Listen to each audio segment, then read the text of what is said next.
ദൗത്യ സംഘം ബഹിരാകാശ നിലയത്തിൽ പ്രവേശിച്ചത് ഡോക്കിംഗ് നേരത്തെ പ്രതീക്ഷിച്ച് പറഞ്ഞതിനേക്കാളും നേരത്തെ പൂർത്തിയാക്കി അത് ഫലഖാതിയിലേക്ക് ശുഭാംശു ശുക്ല എത്തുകയാണ്.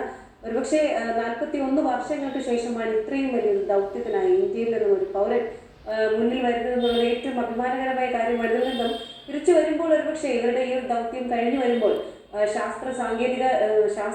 ശാസ്ത്രത്തിന്റെ ഒരു പുതിയൊരു ഘട്ടത്തിലേക്ക് ഇന്ത്യക്ക് ഒരു ചുവടുവയ്പാകും സമ്മാനിക്കുക ഇവരുടെ ഈ ഒരു ദൗത്യം.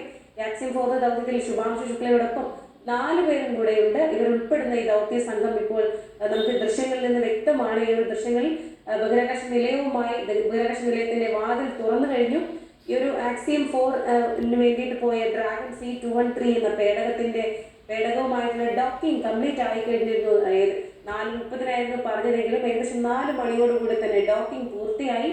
അവർ സമയത്ത് ഡോക്കിംഗ് എന്നൊരു പ്രക്രിയ, ഡോക്കിംഗ് എന്ന് പറഞ്ഞാൽ വളരെ വേഗത്തിൽ സഞ്ചരിച്ചുകൊണ്ടിരിക്കുന്ന ഇരു നിലയങ്ങളും തമ്മിലൊരു ഒന്നാകുന്ന അവരുടെ ഒരു ട്രാൻസ്പോർട്ടേഷൻ ഈസി ആക്കാൻ വേണ്ടിയിട്ടാണ് ഒരു ഡോക്കിംഗ് അവർ തമ്മിൽ ഘടിപ്പിക്കുന്ന ഒരു പ്രക്രിയയാണ് ഡോക്കിംഗ് എന്ന് പറയാം.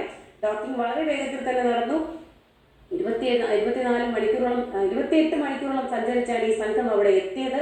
ഡോക്കിങ്ങിന് ശേഷം അടുത്തൊരു നടപടി എന്ന് പറയുന്നത് ഇവർ തമ്മിലുള്ള പ്രഷറൈസേഷൻ നടക്കുക എന്നുള്ളതാണ്. അതായത് ഇത് ഡോക്ക് ചെയ്ത് കഴിഞ്ഞാൽ ഈ ഒരു ബഹിരാകാശ നിലയത്തിനുള്ളിലേക്ക് പ്രവേശിക്കുന്നതിന് മുൻപ് തമ്മിലുള്ള ഒരു പ്രഷർ വേരിയേഷൻ ഒന്നും ഇല്ലാതെ തന്നെ ഇതിനുള്ളിലേക്ക് പ്രവേശിക്കാൻ സുഗമമായൊരു സഞ്ചാരത്തിനാണ് പ്രഷറൈസേഷന്റെ ചെക്കിംഗ് നടക്കുക.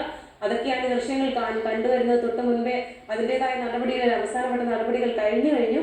ഇനിയുള്ളത് ഹാച്ച് ഓപ്പണിംഗ് ആണ്. അതായത് ഈ ഒരു സഞ്ചരിക്കാനായിട്ടുള്ള ഈ 4 ദൗത്യ സംഘങ്ങളും ഇനി ബഹിരാകാശ നിലയത്തിനുള്ളിലേക്ക് പ്രവേശിക്കേണ്ടതുണ്ട്. അതിനു മുൻപ് ഇവർക്ക് നൽകുന്ന സ്വീകരണം അല്ലെങ്കിൽ അവരുടെ ഒരു പ്രോട്ടോക്കോൾ